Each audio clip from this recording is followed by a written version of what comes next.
Estimados amigos, tengan ustedes muy buenos días en este viernes 20 de enero del 2017, en el que vamos a conversar sobre un tema de extremada relevancia, muy interesante, muy entretenido. Y a propósito de un libro también muy interesante y entretenido que leí y que se refiere al lobby, al ejercicio del lobby en nuestro país. El lobby feroz y la sociedad de las influencias. Un libro que ha escrito, bueno, un joven experto, diría yo, chileno en este tema. Eh, un libro escrito por Renato Garín González, quien tiene a su corta edad un currículum muy sorprendente, en realidad, porque él es académico de la Escuela de Gobierno de la Universidad de Chile y en la Facultad de Derecho de la Universidad Alberto Hurtado. Se graduó con distinción máxima en la Facultad de Derecho de la Universidad de Chile. Ha hecho 3 magísteres en su vida. Uno, bueno, que nos toca de cerca, en prensa escrita en la Universidad Católica. Hizo también un magíster en teoría del derecho en la Universidad de Nueva York y también otro en la Universidad de Oxford, en Inglaterra. Un muy buen currículum que avala, por cierto, un muy buen libro referido a este tema que ha estado gravitando tanto en nuestra política, en nuestra convivencia en el país. ¿Y qué se refiere a este ejercicio que hacen personas e instituciones para, bueno, lograr de las autoridades, ¿no es cierto?, beneficios o legislaciones que puedan ser propicias para las empresas, para distintas actividades? Digamos que el mismo libro, ¿para qué especulo yo? El mismo libro hace una definición del tema del lobby, que consiste en una gestión o actividad que tiene por objeto promover, defender o representar cualquier interés individual respecto de las decisiones que en el ejercicio de sus funciones deban adoptar las autoridades, miembros, funcionarios o servidores de los órganos de la administración del Estado o del Congreso Nacional. El famoso lobby o tráfico de influencias, como algunos lo conocimos siempre, que antes que apareciera esta palabra que sin duda alude al lobby de los hoteles, donde muchas veces, bueno, es la antesala de muchos acuerdos y negociaciones que se hacen al respecto. Saludamos con mucho afecto y admiración a Renato Garín por este libro, El lobby feroz y la sociedad de las influencias, una publicación de Catalonia que ahora vamos a comentar a continuación. Renato, buenos días. Buenos días, Juan Pablo. Buenos días a todos los oyentes de la Radio Universidad de Chile esta mañana de viernes. Sí, bueno, algo más bien personal. ¿Por qué te atrajo el tema del lobby? Bueno, el año 2012 yo estaba terminando mi magíster en prensa escrita en la Católica y tenía que encontrar un tema de tesis que me permitiera hacer un reportaje que mezclara, por así decirlo, mis dos campos de acción, que son el derecho, la ciencia jurídica y el periodismo y la investigación de datos. Y ahí apareció con mucha claridad que no había una ley del lobby del 2012. Este artículo apareció luego en Ciper Chile, a comienzos del 2013, y ya por entonces era evidente que algo muy extraño pasaba con la ley del lobby. 10 años de tramitación entonces, terminaron siendo 11 años finalmente, 3 proyectos de ley y una serie de malentendidos o confusiones en la prensa que hacían más oscuro el panorama que lo tradicional, digamos, las discusiones parlamentarias chilenas. Por ende, se hacía necesario, muy necesario, una explicación sistemática en ese momento de por qué no había ley de lobby. Exactamente, tú lo cuentas en el libro, la trayectoria que tomó, Claro. el tiempo que tomó llegar a una ley de lobby, 11 años de espera que finalmente hubo una legislación, sin embargo una legislación que todavía tiene muchos peros y objeciones. Es una ley a la chilena, como digo yo en el capítulo 3, porque el primer proyecto que lo levantó el presidente Lago, justo en el momento que se discutía el royalty minero es muy importante para entender esta historia porque movilizó el 2003 en adelante al Consejo Minero y a los lobistas privados contratados por el Consejo Minero. Y de hecho el Consejo Minero, creo yo en un hito de la discusión del lobby en Chile, reconoce que va a hacer lobby para frenar el royalty minero. Y ahí aparecen dos figuras muy importantes del lobby en Chile, que son por supuesto Enrique Correa Ríos, y enseguida aparece el actual senador Andrés Alamán Zavala, que era por entonces socio de Jorge Chausson en un estudio jurídico. Y estas dos empresas, la de Chausson con Alamán y la de Correa, aparecen como activos lobistas en la discusión del royalty. Y de ahí entonces la discusión del lobby aparece siempre como un satélite de otra discusión contingente, llámese cigarro, llámese farmacéutica, llámese ley de pesca más adelante, y así por delante. Tiene que ver con una comprensión de la legislación, yo creo, Juan Pablo, sobre cómo los grupos de interés llegan hacia las autoridades. Esa es toda la cuestión. Y hoy día la ley del lobby que termina aprobando el gobierno de Piñera en un tercer proyecto, después de 2 fallidos, es algo así como la ley del lobby al revés. Como un calcetín dado vuelta, porque en vez de regular al lobista y colocarle inhabilidad, incompatibilidades, sanciones duras, lo que hace es sancionar y colocarle obligaciones a las autoridades en su registro de audiencias. Exactamente. Es decir, en vez de tener una lista de lobistas previos inscritos obligatoriamente, lo que hacemos es todos los meses, todos los años, llegar a un precipitado de lobistas que se registran en las audiencias públicas. Es una ley de lobby sui generis, chilena, que permite saber las audiencias, pero no coloca obligaciones legales sobre los lobistas. Claro, ahora ya sabemos cuáles son los grandes lobistas de este país, cuáles son las empresas que se dedican a esta actividad. Ya vamos a hablar qué restricciones debieran tener estas empresas en su desempeño, pero antes de eso, ¿qué experiencia hay internacional al respecto? Hay varios países que tú también mencionas en que hay leyes de lobby o algo parecido. Claro. ¿Qué te dice la experiencia internacional al respecto? Bueno, el gran símbolo en todo esto es Estados Unidos, ¿no? Que a finales del siglo XIX, hace 1896, va levantando legislaciones estaduales, es decir, estado por estado, que finalmente a mediados de siglo, después de la Segunda Guerra, como el 46, se hacen federales, es decir, en todo el país, y luego se reforma en el año 96, y son las leyes de lobby más, diría yo, mejor pensadas de la legislación internacional, particularmente el estado de Washington, D.C. Sin embargo, hay otras experiencias, como Inglaterra, que acaba de sacar una ley de lobby, que la aprobaron en el 2014 recién. Alemania tiene una ley de lobby. Países como Polonia tienen una ley de lobby, por ejemplo. Taiwán en Asia. Y hay países en Latinoamérica, como Perú, por ejemplo, que más que una ley de lobby, tiene una ley que hoy le llaman de gestión de intereses. Le hacen el quita la palabra lobby, una ley más o menos antigua, de los 2000 ya. En Argentina también hay un registro de audiencias públicas, parecía esta ley chilena, un poco más tenue también. Es decir, hay experiencias internacionales.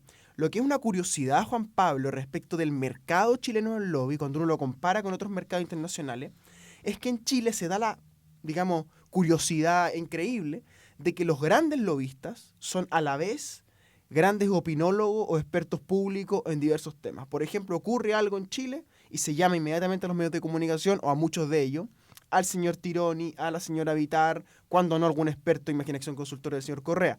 Y eso no pasa en el mundo. Usted no se va a encontrar en el New York Times de Nueva York al principal lobista de Burson Marsteller o de General Knowlton escribiendo una columna. Y si lo hace, va a quedar muy claro a quién representa y de qué empresa es. Cuestión que en Chile no ocurre. Los lobistas en Chile opinan y construyen agenda libremente sin nunca dar explicaciones a quién representan.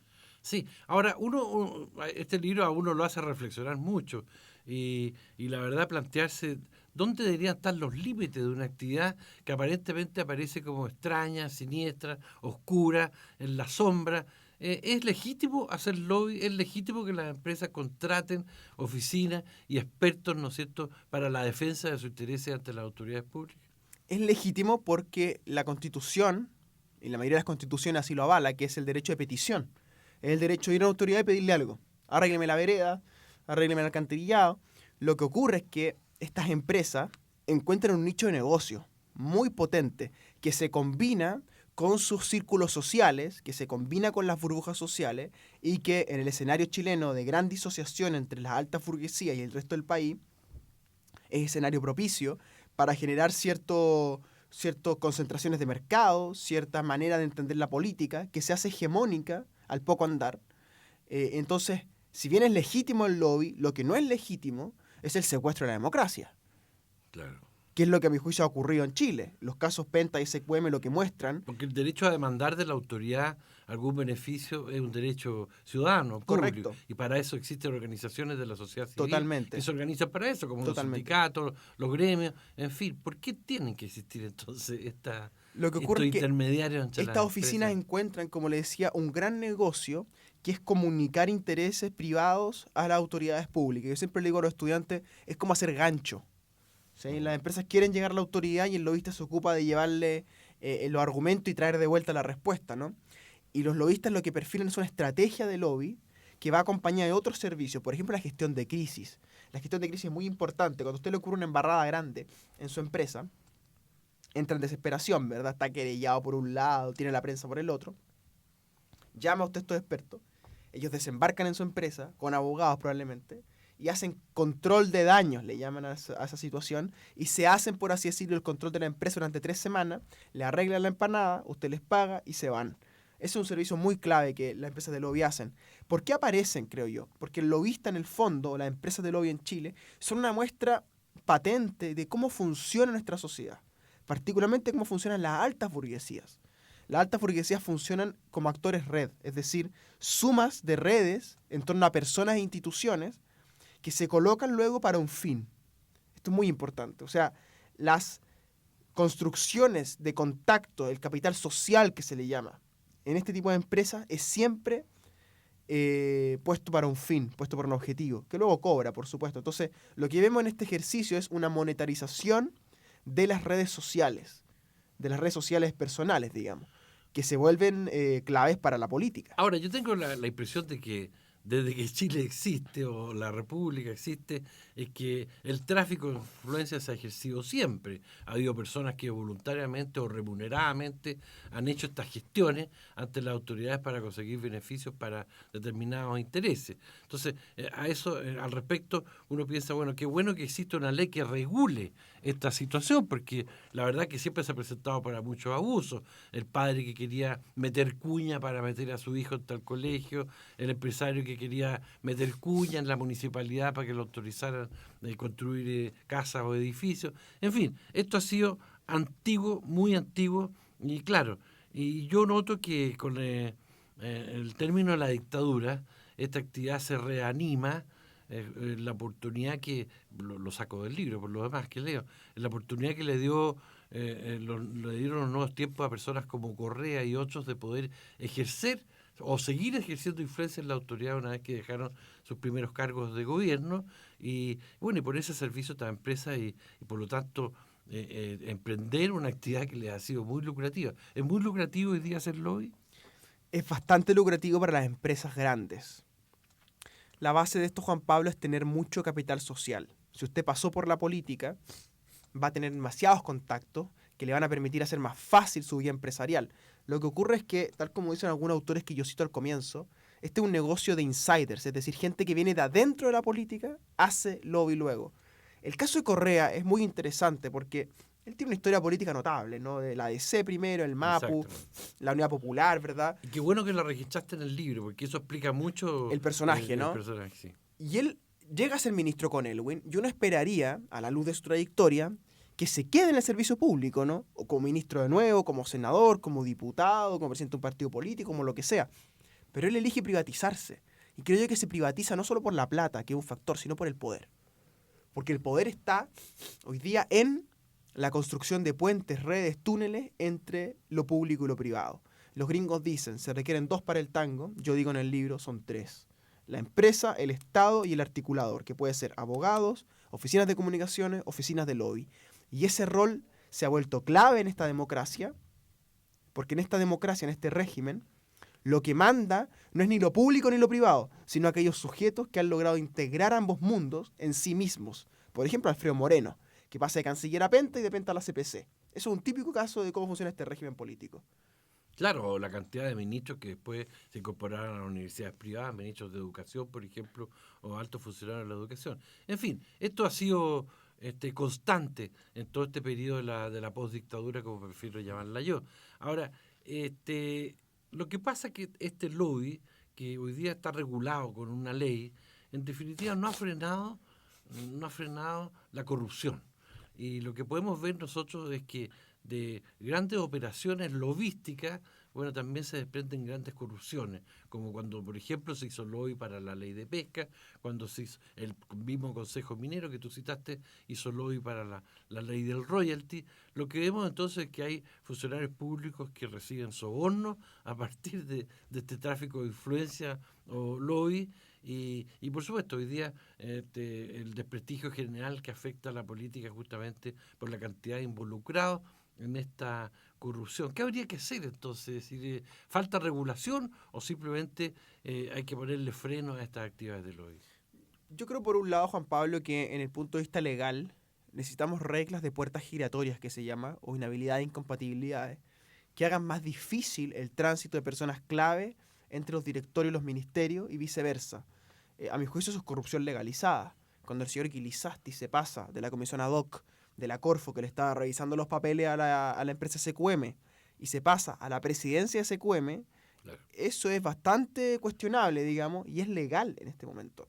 Lo que el señor Moreno hace, pasarse a Penta, la empresa más cuestionada del país, que pues Penta lo elija, lo levante, lo aupe a la CPC, es también muy cuestionable. Pero casos como ese han habido bastantes. De Sokimich, pero sin ir más lejos también. Totalmente. ¿No es cierto? Entonces, pensar reglas de puertas giratorias, yo creo que hay que colocar un plazo, como se hace en el mundo, un plazo intervalo entre una pega y otra, que podría ser 2 años, que es el plazo internacional más aceptado, pero va a ser muy difícil porque creo yo que lo que está de fondo en la segunda parte de su pregunta es que hay una sociología en las altas burguesías chilenas, porque esto no es toda la sociedad chilena, esta es una parte muy clave de los empresarios y los políticos, la alta burguesía, yo lo llamo la fronda, citando a Alberto Edwards a comienzos de siglos, ¿no?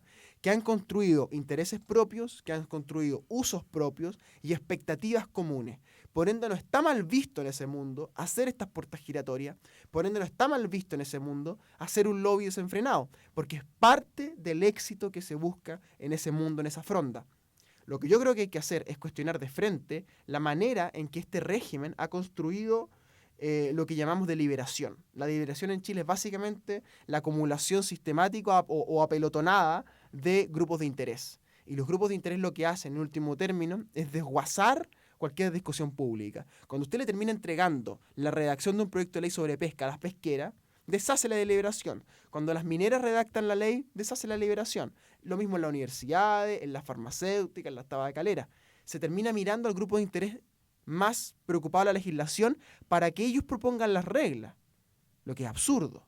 Entonces es un secuestro lo que ha ocurrido, un secuestro que esta alta burguesía, pública y privada, que transitan, ¿sí? Transitan por estos dos mundos y se han quedado para sí con buena parte de lo que es la liberación política. Lo que llega, ¿no es cierto?, a constatar de que el poder real en Chile no está en las autoridades políticas, sino que está justamente en estas asociaciones, estas redes de empresarios, ¿no es cierto?, que son los que terminan incluso redactando los proyectos de ley que Así se plantean en el Congreso Nacional. El libro, digamos, de paso, es muy interesante porque da cuenta con mucho detalle de estos procesos, de los escándalos, de la forma que circulan las autoridades desde el ejercicio del cargo público después a la sociedad anónima. En fin, claro, tú decías, una medida es que durante 2 años nadie que haya ocupado un cargo público pueda ir a la empresa privada a ocupar una función que se la vincule a su anterior tarea. Pero eso pareciera ser que no basta, que tiene muchas formas de ser eludido también, que habría que acentuar probablemente las normas que impiden o que castigan severamente a los políticos, ¿no es cierto?, que ceden a las presiones de los lobistas o directamente de las empresas. Y también yo agregaría que las reglas de derecho suave, que se llaman, es decir, que no son leyes de la República, sino que son reglamentos internos, recomendaciones gremiales. En el caso de los empresarios, que son muy activos para recomendarnos cosas por los diarios, digamos, la SOFOF y la CPC, ellos también deberían tener un reglamento interno que diga, mire, no está tan bien visto una puerta giratoria de lo público y lo privado. Cosa de establecer cierto miramiento ético al interior del mundo de los empresarios, que hoy día no existe.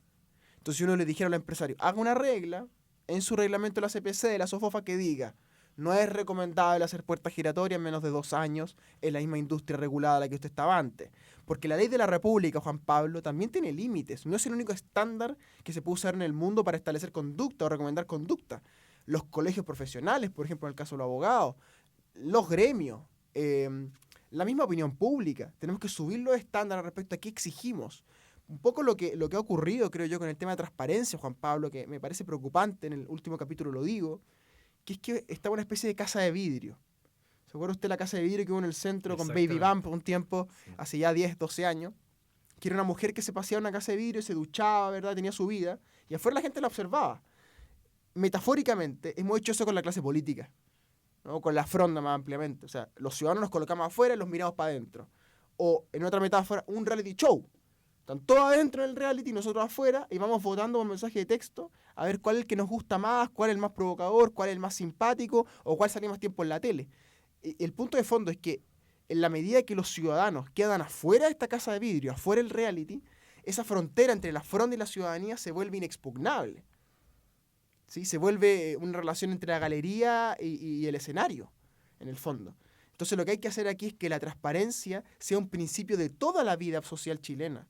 Desde el municipio, que es una institución muy compleja, con muchos vicios de corrupción en muchos lugares, hasta las grandes élites, hasta las altas burguesías, porque de otro modo lo único que tenemos son reglas nacionales, generales, que por así decirlo hacen la parada de que estamos regulando algo, pero sociológicamente la situación continúa. No, ese es un tema muy fundamental para el ejercicio del periodismo y de la prensa.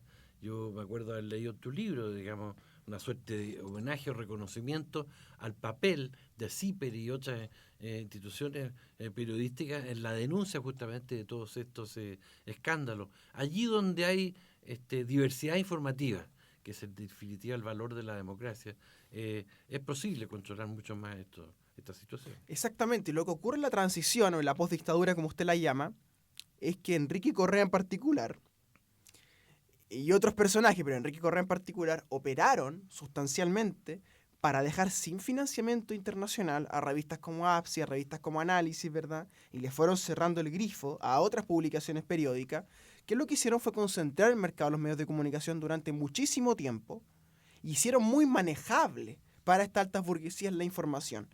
Parte del negocio, yo diría, la médula de este modelo de negocio es que todas estas personas que hacen lobby, que tienen interés en el lobby, tienen que tener muy buenos contactos con la prensa. Si usted empieza a revisar, del gobierno de Elwin salieron las 4 empresas de lobby más importantes de Chile, que son las hermanas Velasco Nextend. Sí. ¿De dónde viene la Marilú Velasco? Era jefa de prensa del presidente Elwin, por ende conocía a todos los periodistas importantes de Chile. Hija del subsecretario. Por supuesto, y exministro del Interior. Cristina Vitar fue encargada de comunicaciones de la APEC, cuando Chile estaba en ese proceso de subirse al Asia-Pacífico, en el principio de los 90, también se conectó con la prensa de Chile y el mundo. El señor Tironi, que también hace lobby, y él dice que no. En el gobierno del presidente Elwin, él fue encargado de la ex Dinacos, actual SECOM, que también te conecta con la prensa sustancialmente. Y terminó vinculado a Hidroaicén también. Por supuesto, y a Celco. Y los señores de Imagen Acción, Correa y compañía, que era ministro del ramo que se trata de comunicarse con la prensa en CGGov. Por ende, comunicarse con la prensa es clave. Y usted revisa a quién ha ido contratando esta gente en 20 años. Hay 2 patrones que contactan. Expolíticos, sustancialmente, por ejemplo, Carlos Cruz está en Imagen Acción, Pablo Salaquet pasó por Captiva de la Vitar, Marcelo Trivelli pasó por Extend de las Velasco y así por delante. Muchísimos políticos que pasan por este mundo y vuelven a la política o viceversa. Y enseguida, ex editores o importantes periodistas, redactores de medios importantes en Chile. Con esos 2 mundos, ex políticos y ex periodistas, estas oficinas de lobby campean, tanto en la prensa como en el Parlamento. Claro, volvamos al lobby, porque una cosa es que una empresa se organice para apoyar las iniciativas que quiere una determinada empresa, en fin, y cobre honorarios por eso, y todo eso puede estar muy, muy bien. Pero aquí en Chile, y a propósito de los nombres que nos menciona, bueno, hay el caso concreto del ex ministro Correa, ya no solo una intención de servir a una empresa determinada, sino que también una empresa la intención de corromper a la política en su conjunto. Es decir, cuando ya las grandes empresas son instadas por estos lobistas a que financien todas las candidaturas, de diestra a siniestra, como yo digo. Es decir, que hayan puesto, como en el caso de Sokiewicz, recursos en la derecha, naturalmente, pero también en candidatos contestatarios o que uno suponía rupturistas como Enrique Sominami. En fin, es porque estamos ya en un proceso mayor en que las empresas lobistas son las que ahora están buscando poder para sí. Lo que ocurre, Juan Pablo, coincidiendo con su análisis, yendo un poco más allá, pienso que el neoliberalismo chileno opera en una contradicción conceptual, que es la siguiente. Por un lado, los neoliberales fanáticos dicen el Estado es malo, achiquemos el Estado, fuchi el Estado. Y por otro lado, con la otra mano, dicen venga el Estado para acá. Es decir, desprecian el Estado por un lado, pero intentan capturarlo por el otro. ¿Cómo lo capturan? Financiamiento ilegal de la política, el libro de Daniel Matamala y otros, El Poderoso Caballero en ese caso, lo muestra claramente, también de Editorial Catalonia. La puerta giratoria que hablamos entre la política y los negocios, se llevan información, se llevan personeros clave, y el lobby. Eso desde el punto de vista legal. En lo ilegal, por supuesto, hemos visto prebendas, hemos visto regalos como caballos que han recibido algunos ministros, sí, ministro Mosilla, y hemos visto una serie de prácticas que lo que hacen es mostrar que es esta fronda, Juan Pablo, este grupo, esta alta burguesía chilena, se ha apoderado de lo público y lo privado, de ambas instancias, y han construido para sí una red de privilegios que ningún otro ciudadano en Chile puede optar. Colegios específicamente para sus hijos. Hay 10, 12 colegios en Chile que solo entran los hijos de la fronda. Privilegio al interior del Estado, es decir, pensiones por sobre la norma, por ejemplo, en el caso de la Cibrolate. Uno va al estadio, por ejemplo, Juan Pablo. ¿Dónde están todos estos personajes? Bajo la marquesina, en el lugar más caro del estadio. ¿Por qué? Porque suelen ser los dueños de los clubes también. Es decir, también se les permite ser dueños de clubes deportivos. Además, suelen ser opinólogos o consultados permanentemente en los medios de comunicación que construyen pautas con ellos. Es decir, tenemos una fronda, una casta político-empresarial que se ha acostumbrado en estos 25 o 30 años a cierto nivel de influencia más allá de lo sano, más allá de lo democrático, que a mi juicio configura un secuestro político-empresarial sobre la democracia. Y que tiene mucho más poder que antes, porque por esta pavorosa concentración de la riqueza que existe hoy día y de los medios de comunicación, porque es en paralelo esta concentración informativa como económica. Bueno, yo creo, fíjate que al leer tu libro que el país ha ido adquiriendo bastante conciencia sobre este fenómeno del lobby, de la influencia, de la casta política empresarial o la fronda, como muy bien llama, pero se nos acaba el tiempo, desgraciadamente, Renato, y no quisiera dejar de preguntarte qué estás avisorando en esta situación para el futuro. ¿Qué es lo que está pendiente por hacer? O si hay alguna capacidad de que Chile se salve de esta desmedida influencia de los poderosos. Yo pienso que es urgente, Juan Pablo, reglas de puerta giratoria que impidan el flujo de los ministros a los directorios y viceversa. ¿Y eso no va a hacer que se desincentive la política? Es personas que no quieran participar. Es un argumento ese, creo yo, que le sirve a ellos, a la fronda, porque yo creo que en Chile, con toda la masa educada que tenemos, que ha salido de universidades, hay gente de sobra, creo yo, para los grandes cargos. Hay el argumento de decir no va a haber gente es para decir, oiga, somos nosotros nomás los que podemos administrar. Claro, esto que se dice ahora que hay candidatos que pueden parecer muy buenos y promisorios y dicen, pero ¿con quién va a gobernar? Claro, exactamente. Como si no hubiera una montonera de universidades, expertos en todo tipo de cosas, algo de científicos y otros que podrían hacerse perfectamente cargo de las grandes funciones del Estado. Totalmente. Entonces, lo que vemos es que este grupo, esta fronda que describíamos, se está defendiendo, creo yo, Juan Pablo, como gato de espalda.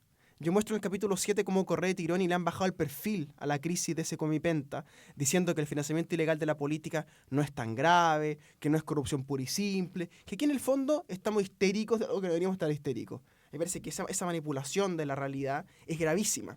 Yo creo que lo que viene, Juan Pablo, es una profundización de esto, lamentablemente. Estas 4 empresas grandes van a seguir campeando en el mercado. Yo creo que hay que seguir avanzando con la ley del lobby para obtener sus listas de clientes de ellos, primero.